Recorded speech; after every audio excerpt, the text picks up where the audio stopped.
You're listening to the Hayek Program Podcast.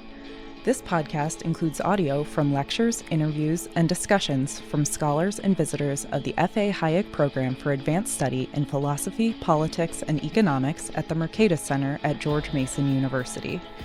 To learn more about the Hayek Program, visit hayek.mercatus.org.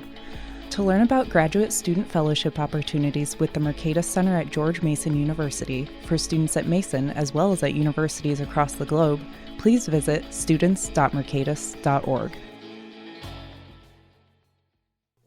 Good afternoon. This is Erwin Dekker for the Hayek Program Podcast. I am continuing my series on ordoliberalism today with Karen Horn, who is honorary professor in economics in Erfurt in Germany. She's also the co-chair of the News Network in Germany, which brings together scholars working on constitutional political economy and people interested in economics in a free society more generally, which is also where we met several times at the wonderful events they put on. Karen, welcome. Hi, Erwin. Nice to be here with you. I'm really pleased to be part of this. Yeah, that's great to have you. Today we want to talk about ordoliberalism, and I've talked with Stefan Kolev and Malte Dold before about this, but nonetheless, I'd love to just start at the beginning, because ordoliberalism is not as well known outside Germany as an intellectual tradition, although more and more work is being done on it, particularly in relation to neoliberalism. So I was wondering, just to get your first perspective on what ordoliberalism is and why people should care about it. It's hard to know where to begin. It's such a big question, and ordoliberalism is a lot of things. And I think often the different levels get mixed up. So let's begin with that, perhaps. Yeah. I tend to say that ordoliberalism is at least three things. Perhaps four. The first one is that it is a normative standpoint. People who engage with ordoliberalism have a preference for the value of individual liberty. That's the liberal part. Ordo refers to the notion that in order to not only guarantee liberty, but a life worth living, a good life, you need to think in orders, and orders that communicate between themselves. So this is a whole intellectual program. It has nothing to do with pure economic approaches. It is something that is at the same time philosophical, ethical, political, and, well, legal. The legal profession is involved as well, and economic. So it's a very broad conception with a normative point to it. So that is one thing. Then, of course, if you have that normative standpoint and you do research, you usually also want to give policy advice. So in German, we have this term Ordnungspolitik, the policy of order, which is about what follows from this normative standpoint in terms of economic policy. So that's a whole thing in itself. And the third one is the research program in academic studies. And I tend to think that is not necessarily normative. It is about rules of the game, about the question which rules are conducive to the good life, which rules serve people best, and which of them work. So in a sense, that's constitutional economics or even institutional economics. And you can very well do that without bothering yourself with any kind of a normative standpoint. You just look at what works. So these three, and some people add a fourth, more epistemological level to it. These different levels come together, tend to get mixed up, but I think for analytical purposes, it is useful to sort of keep them apart. So that's what the definition is. And I think what stands at the core is really the idea of a functional, efficient, but at the same time humane and ethically worthy order for society. And that's what makes it very attractive, I think. Yeah. So it's I'm intrigued by how you set it up in the beginning with the sort of broad philosophical as well as sociological and economic sort of thinking in orders program. Is this what the Germans would call ordoliberalism as an Weltauffassung, a perspective on the world. Is that how we should think about that, or is that too overarching?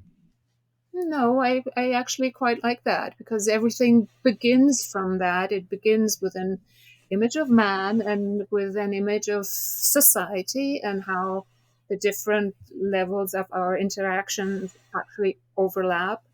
Um, I think, yeah, as I said, the beginning is really in an ethical sphere, and that has to do with how you look at the world. Yeah. And everything else follows from that. So does that also mean that to you the sort of theological or sort of anthropological origins of it are quite important? Yeah, absolutely. So the thinkers who came up with these ideas were all quite firmly rooted in philosophy, but also in the Christian belief.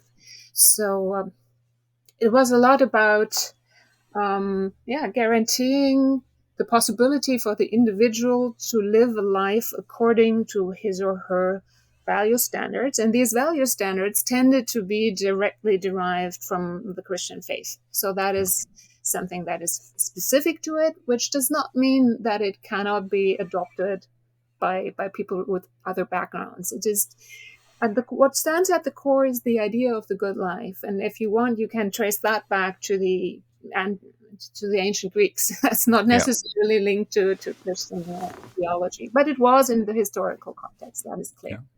Yeah. So in previous conversations, I've also talked a little bit about the origins, which are typically traced to either the 1920s or the 1930s, when ordoliberalism sort of emerges as a coherent set of ideas, as well as at least partly sociological networks of scholars working together, finding sometimes common ground and at other times common enemies. And so we typically tend to associate that also with, I suppose, a founding, but also a golden age of ordoliberalism. But it continues to this day. Is there a thinker that stands out to you in the tradition that you feel particularly attracted to, or that you feel captures something very essential about it? In the historical tradition, yes. In sort of current thinking about ordoliberalism, it's a bit more difficult. Yeah. Concerning the historical thinkers, I believe that the person who is usually considered really the founding father of ordoliberalism, which is Walter Eucken in Freiburg in Germany, he's really the role model for every ordoliberal. So for several reasons. First of all, I think it's the depth of his approach, which is rooted in philosophy. He had a very thorough philosophical and ethical background, which is also due to the fact that his father was a philosopher and very famous. Rudolf Eucken earned a Nobel Prize in Literature for his philosophical work and was very well known in Germany at the time. And his thinking influenced his son, and so that he had quite some baggage to begin with, and turned to economics at some point because he wanted something concrete and something where you can actually do things and achieve something. So I like him for his background, and I like him for his very clear ethical standpoint. I also like the personality. He was a very level-headed man, a very kind person. In contrast, for example, to Röpke, who was really very bubbly and easily irritated. Eucken wasn't quite like that. He was very calm and very friendly, and so I like the personality. And then, of course, what matters a lot to me, and I think to a lot of people, is his role in the time of the Third Reich. He was part of the academic resistance to the Hitler regime, and that is quite something. To move to Eucken and his opposition to Hitler and his academic opposition, right? That is fascinating, but I think the intellectual opposition also happens at the level of ideas. So they're trying to rethink how fascism came about. They're starting to think whether perhaps something in liberalism had gone wrong in the decades before, whether they had blind spots.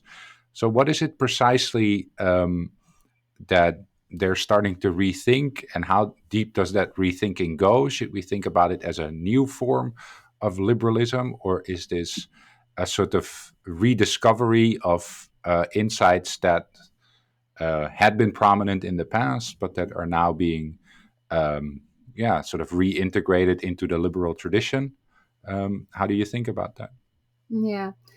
As you mentioned earlier, this is a new sort of movement or a new school that comes into being essentially in the 30s, and the program will then be fleshed out in the 40s essentially. But what happened in the 30s was that there was widespread dissatisfaction with the ideas of liberalism, and there was a feeling that liberalism had somehow failed, that it was not successful in the political arena, and also that it had flaws in terms of a philosophy. That was famously connected with the Colloque Walter Lippmann, which was held in Paris in 1938. All the thinkers who gathered there thought that there was a flaw in liberalism and something needed to be done about it. There was a political reason for that, and that was obviously that liberalism had failed Germany, at least. So that was visible. But also in other countries, there was a feeling that somehow the modern society was not at peace with liberalism. It simply, there was just too much turmoil going on. The rules of the game were not conducive to stability and peace. So there was this discussion going on whether liberalism had internal flaws that one could get at by thinking better about it, or whether there were external factors that were perhaps a little bit harder to come by. But that was really the feeling. And I think that some of these internal factors that they looked at were actually sort of made up, not very convincing. They were the product of a perhaps ill-conceived perception of what classical liberalism was and what was inherited from classical thinkers. Essentially, that idea was perceived as being basically pure laissez-faire as a recommendation for policy. And I think when you look at the classical writings of people, for example, like Adam Smith, that's not exactly what you find there, but that's the way it was perceived. That was the reception of Adam Smith, and people thought that actually what had happened in the real world was an adaptation of laissez-faire, which in the end didn't work. So the idea was, we need to reform this. We need to reform our own thinking, go beyond laissez-faire, think about rules that need to be created and enforced by government, and not have this night watchman state anymore, which I'm not sure ever existed, but that was the notion. So there's also a sense, I suppose, that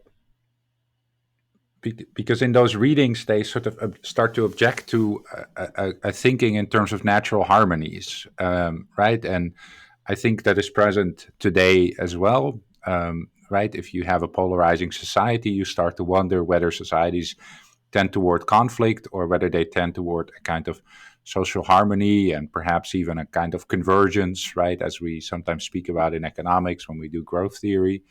Or whether there's divergence and polarization in society, and is that one of the questions that they ask themselves in this period, and why they perhaps are less convinced by sort of Smithian optimism about natural harmonies? Or oh yeah, well that is precisely what they tend to see in Smith and everything that follows from Smith.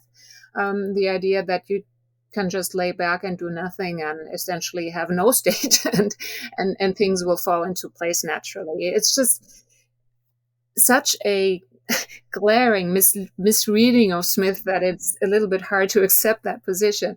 But if we take it away from Smith and just focus on their notion that the rule level, the idea of the framework that is needed for human interaction to perform well, that sentiment was one that one could have in the 30s. It was a completely new order. The old order was at least destroyed by the First World War. And then the political arena in many countries, and especially in Germany, was sort of in a transitory stage. Parliamentarism wasn't very much liked by most of the people, didn't perform very well. The constitution wasn't bad, but wasn't always functioning in the way it should, etc. So in this age of uncertainty, they felt that the idea of rules needed much more care and much more attention, and their idea was that had been neglected. Whether it was neglected by themselves or by the classical literature is something for the historian of thought, and I believe that they just misread a lot of the classical literature. But in the political situation, that didn't really matter. They had a point in their time. Yeah. And it also brings up interesting questions about German history, right? Leaving aside the question of intellectual history. I think a lot of the literature suggests that the 1848 liberal revolution that took place in many countries was at the very least weaker in Germany, if not a complete failure. Then there's the era of Bismarck in the late 19th century, which is imperial. Then there is perhaps a short decade and a half of, I don't know, at least a globalizing world and an industrializing Germany, which we might somehow very broadly associate with a kind of trend toward liberalism. But then, right, there's a First World War, they lose.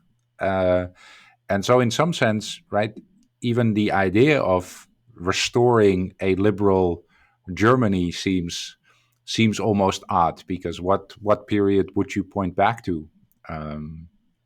Is that something you see, and is that perhaps also a reason why, at least in my reading, stability plays a more important role in how they think about, which sometimes gives their work a little bit of a conservative sort of bent, but perhaps it has something to do with this idea that there's not really a liberalism that they can restore, as one might think of in perhaps England or so, but in some sense they're for the first time inventing or imagining a liberal Germany, or a completely liberal Germany.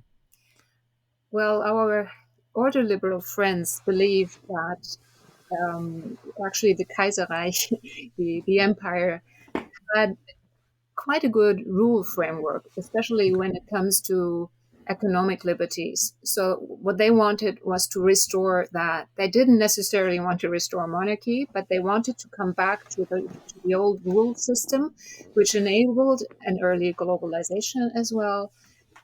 They just thought that there was a huge risk of that being lost forever, and they just strove to reestablish that. So that's one thing. That was their reference point.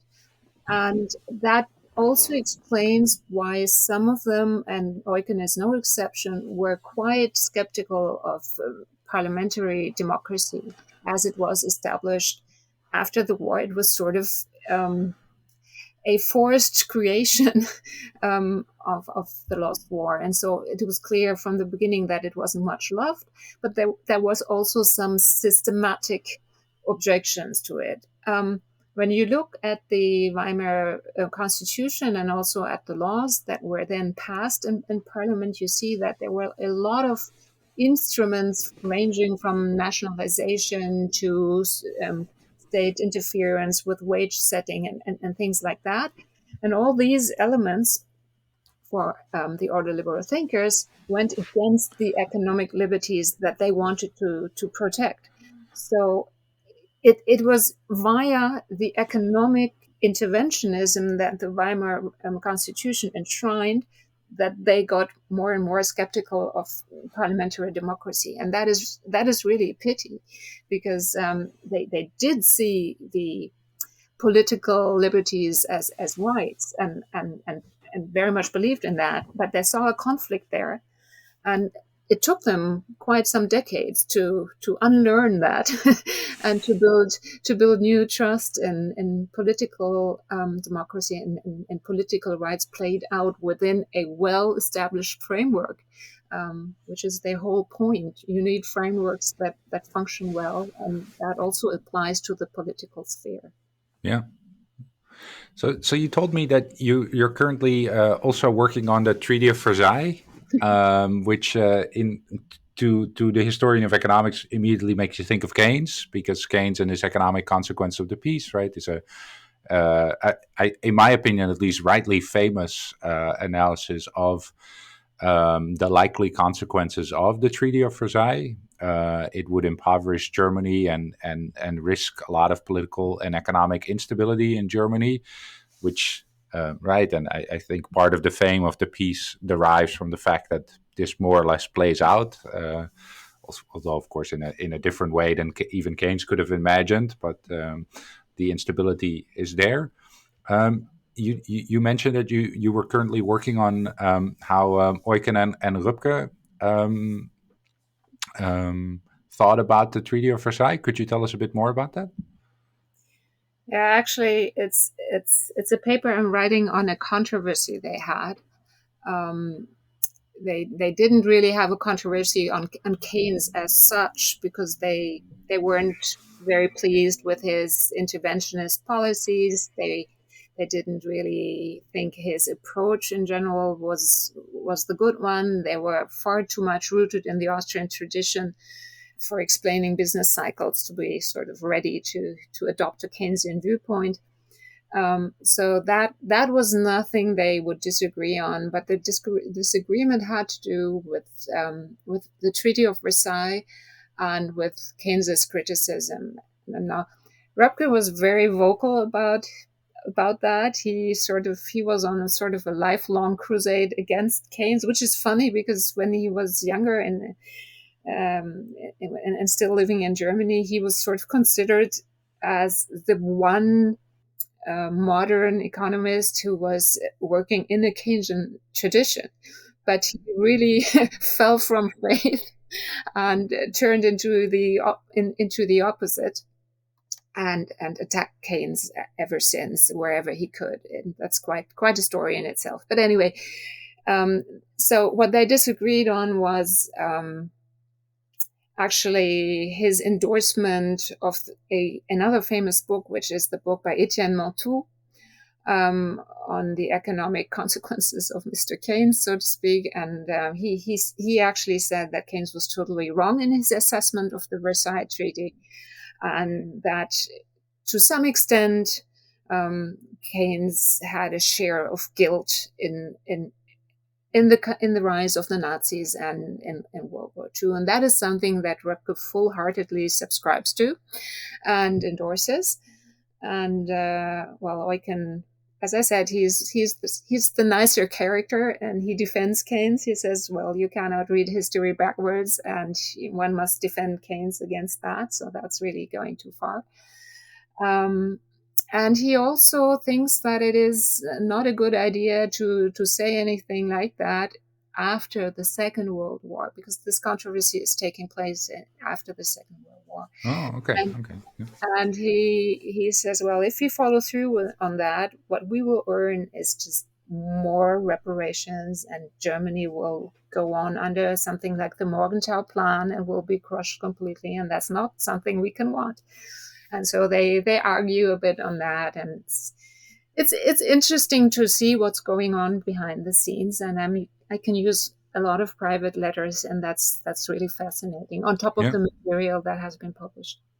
So what is Röpke's critique of Keynes? Is it that Keynes was not forgiving enough? Because I think the sort of standard reading of the economic consequence of the piece is that Keynes is one of the few commentators at the time who is, I always use that quote in teaching to illustrate a little bit the breadth of Keynes's economics, but he invokes sort of Christian ideals of forgiveness and mercy to say why the reparations that are written into the Treaty of Versailles are too harsh. But Röpke sort of claims that that even with Keynes's warnings, there would have been too much reparations, or No, he considers that actually Germany was able to pay. okay, And all the fuss that was being made and endorsed by Keynes about how Germany would not survive this were just wrong. And basically, that boils down to the Allies should have been perhaps even harsher. The treaty was not harsh enough, essentially. okay, And well, it is difficult to say exactly where Röpke stands, because after the Versailles Treaty was imposed and signed, he was, of course, not a fan of it. And in publications that he wrote later on, he saw it as the path towards catastrophe, basically. yeah, But somehow the Nazi regime and the Second World War changed his view, and he sort of thought that maybe the second catastrophe caused by Germany could have been avoided if they had followed up on the reparations and the harshness of the treaty, and the fact that it all was stretched out about such a long time was certainly harmful and didn't help to please anybody. yeah. And I think that's something he makes him change his mind a bit. So it's complex. Yeah, but it's certainly complex. I understand also the claim about reading history sort of backwards, with the benefit of hindsight, being able to judge that if we could have taken away even more economic power, then perhaps a new rise of Germany could have been prevented. But it is a question, right? That continues to this day. I mean, I think currently how Europe has to deal with Russia, and how strong the sanctions are going to be, and to what extent you're willing to make Russian citizens pay for decisions of the regime, right, is still a very live one, and one that also liberal economists certainly don't always agree on. I don't know whether you have any sort of perspective on that, but Oh, absolutely. It's something that I can't stop thinking about, because it's really, the setting is so similar to the First World War situation in a way. Germans didn't feel that it was them who had caused the war. And that's certainly what Russians will tell us once this is over. They will say it was all a provocation by the West, and that kind of propaganda that they're learning right now. So it will be hard to reach people's minds. That's the first thing. And then the second problem after World War I was that Germans didn't see the destruction. Yes, soldiers had been lost and families had lost family members, but there was no destruction visible. There was no occupying force marching through the streets. There was no visible sign of the war being fatally lost. And that might be true for Russia too. As long as it remains a defensive war protecting Ukraine and not an offensive war attacking Russia, they won't see anything of the fact that they will hopefully lose.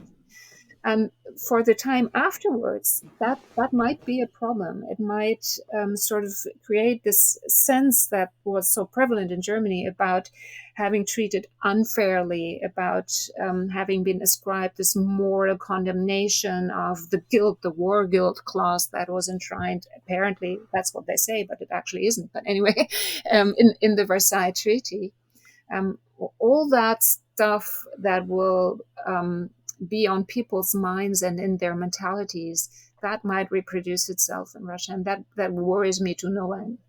Yeah.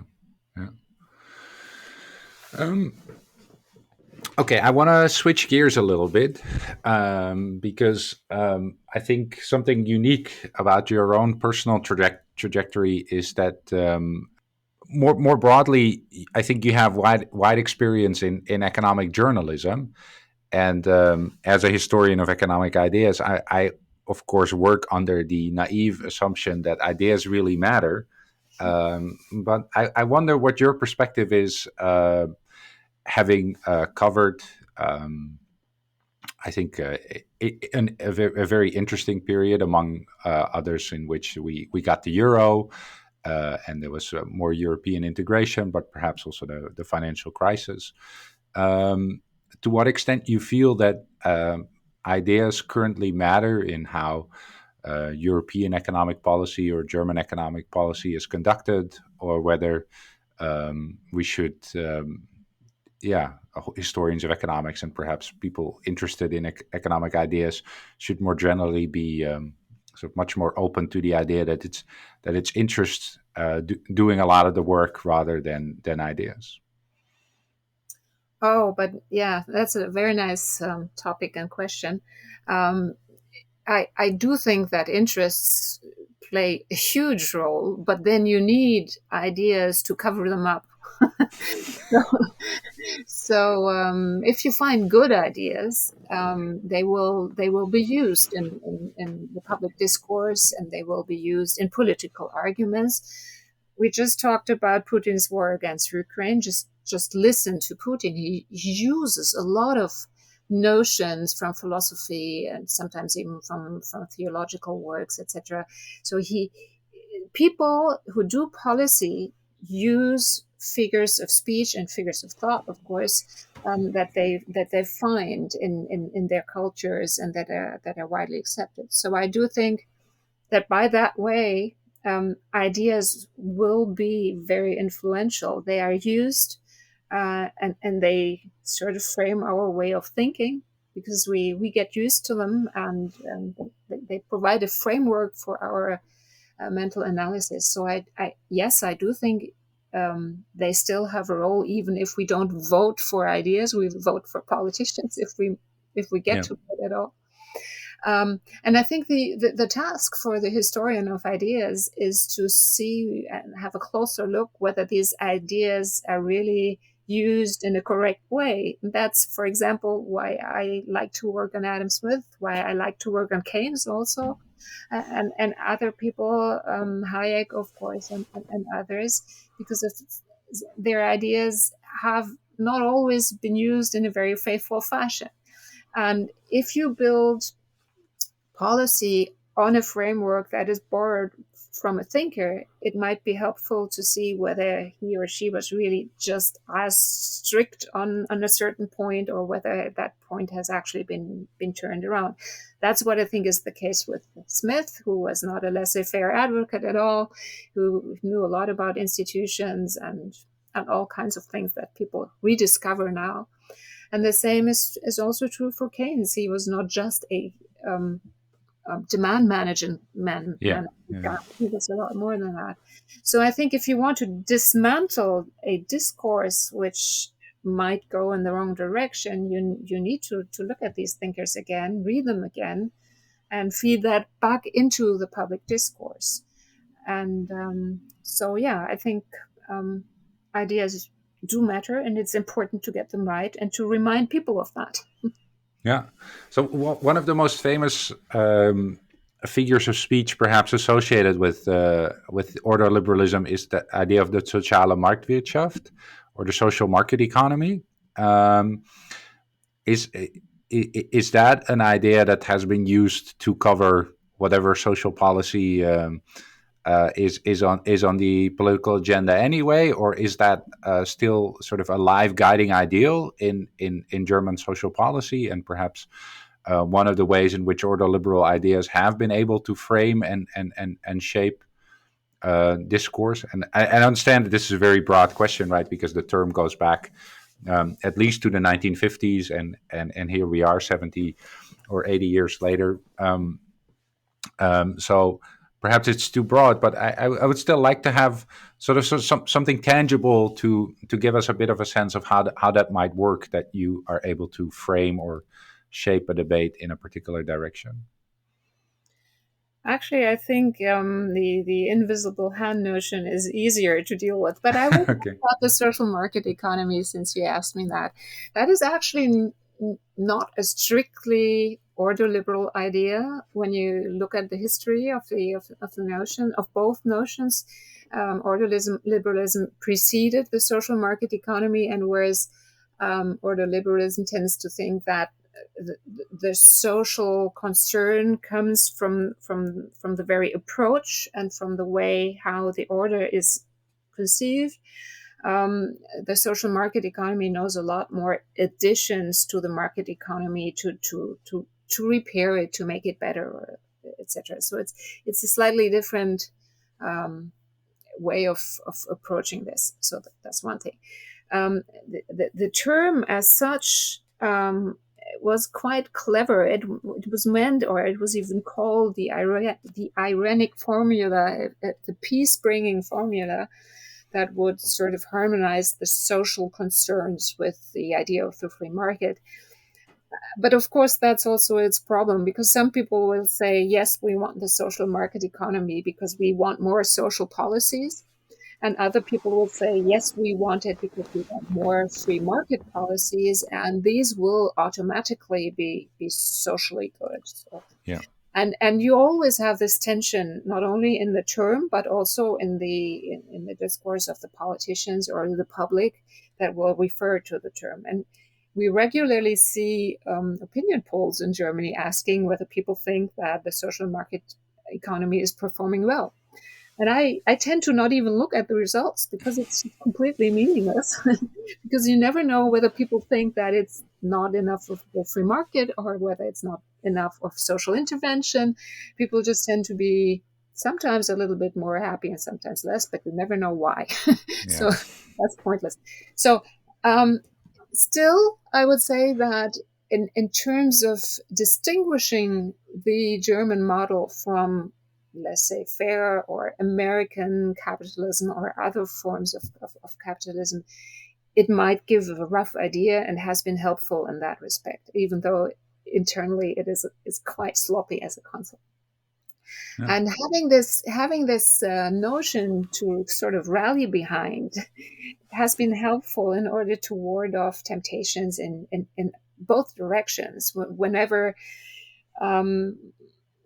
people wanted too much intervention, there was this warning: we are jeopardizing the social market economy, we should stop here, etc.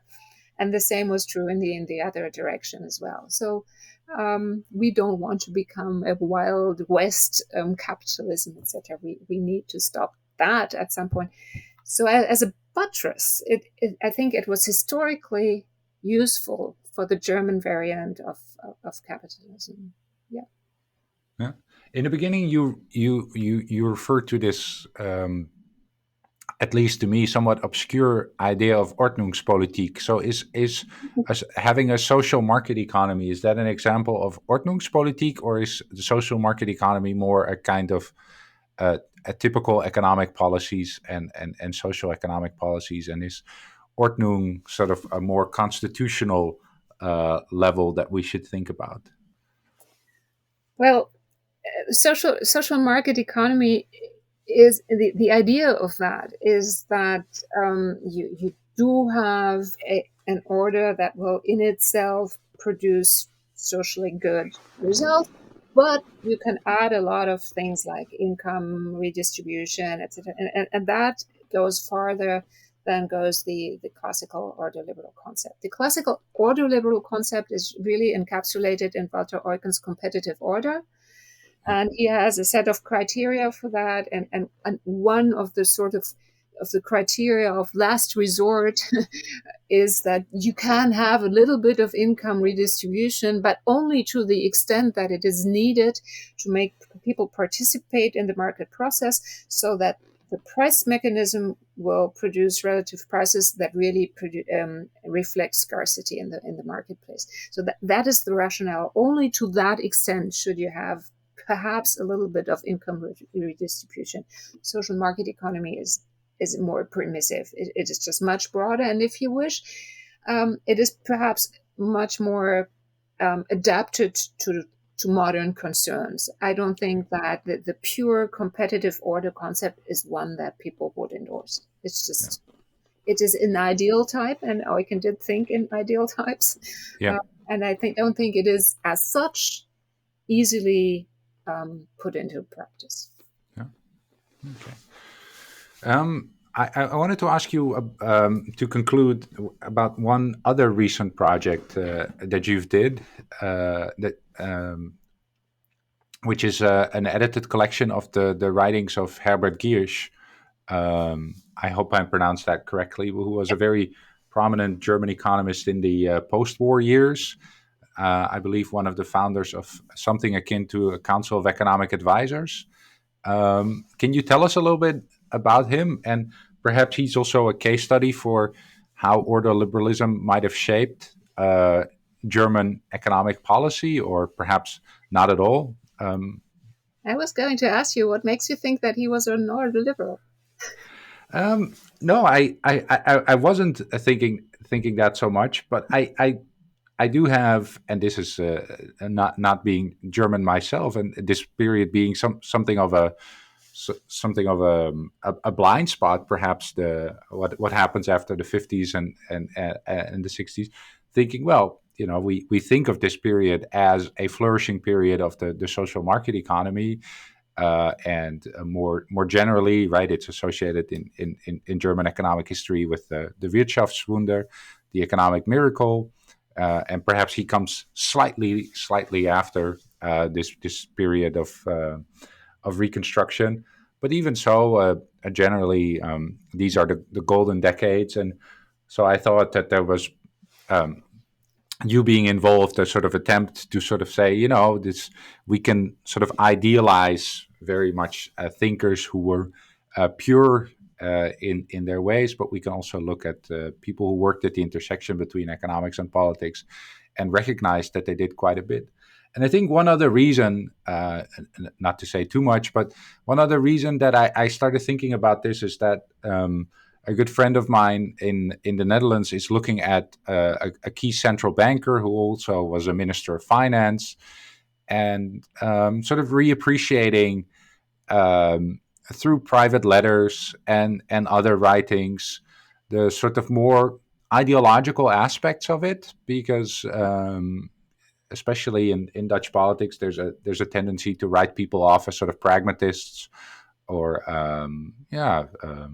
middle of the road sort of centrist politicians. And he I think has done a very convincing job for at least this historical figure to show that there was influence on institutional ideas, and there was also a real fight between him and the person I studied, Timbergen, who was more of an economic engineering type, to sort of say, no, we should keep a central bank and monetary policy somewhat separate from other domains of economic policy. And so there were more political economic concerns than one might have at first discovered. And so I haven't read these edited volumes or these writings, but I was just thinking, is this another example of that type?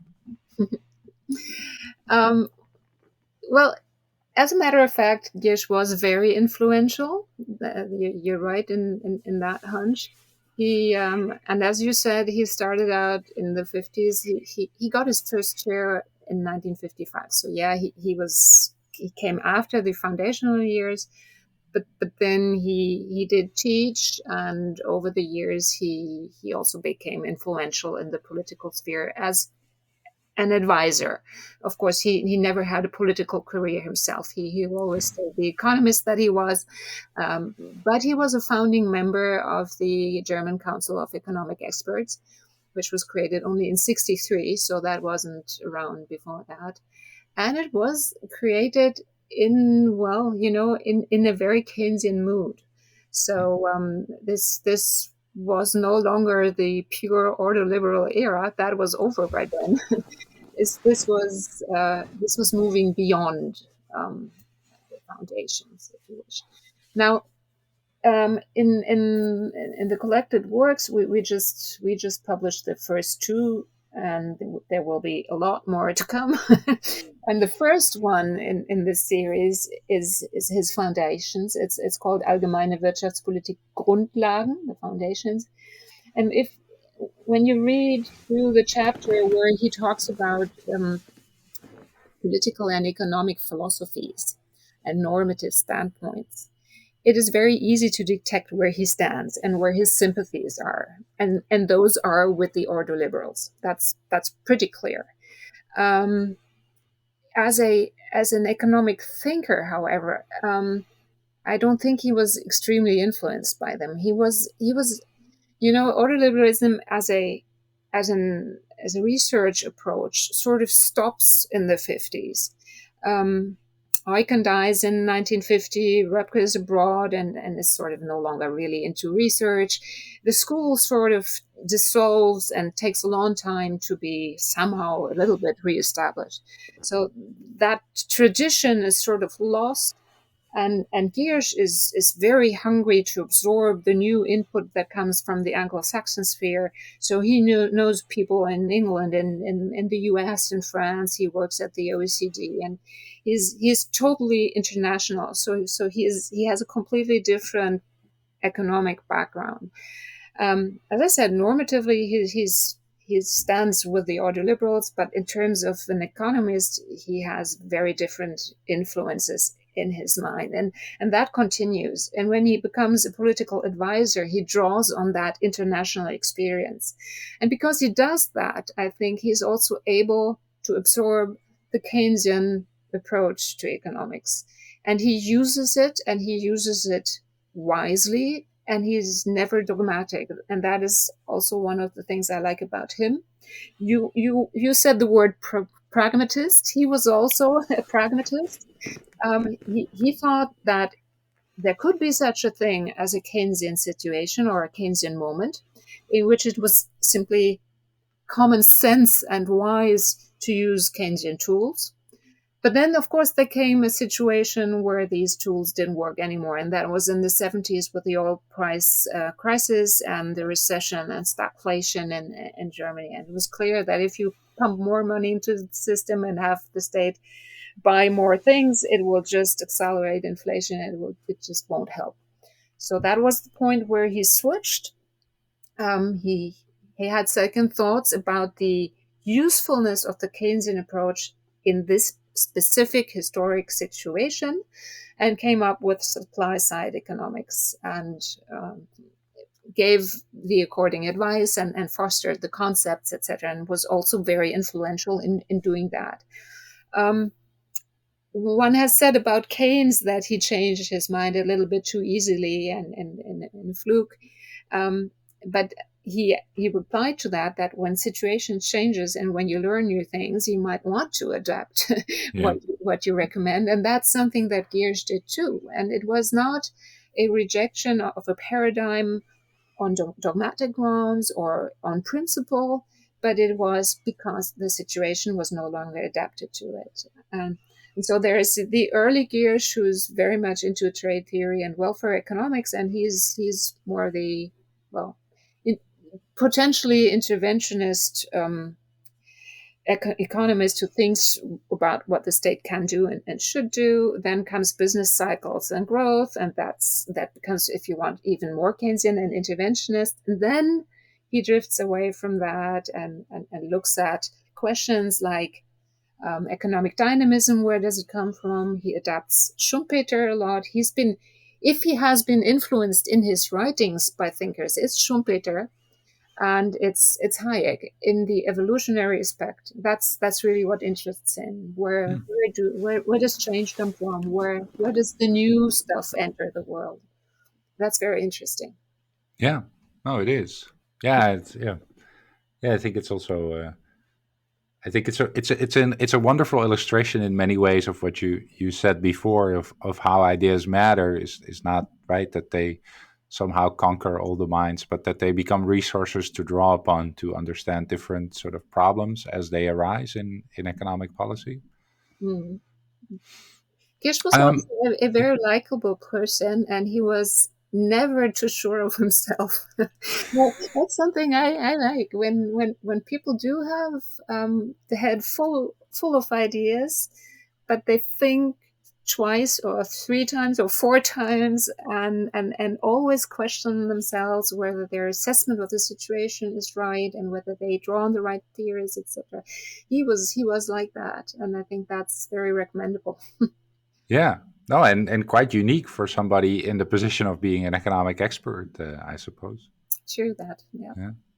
Okay. Well, I would like to thank you a great deal, Karen, for this excellent conversation on ordoliberalism. I learned a ton, loved all the sort of aspects of it that we got to discuss. And so thank you a lot. And talk to you soon again.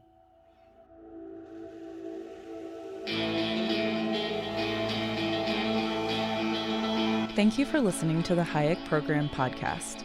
To learn more about the research, scholars, and work of the Hayek Program, visit hayek.mercatus.org. For more information about graduate student fellowship opportunities for students at Mason as well as at universities across the globe, please visit students.mercatus.org. We hope you recommend students to our programs or consider applying yourself.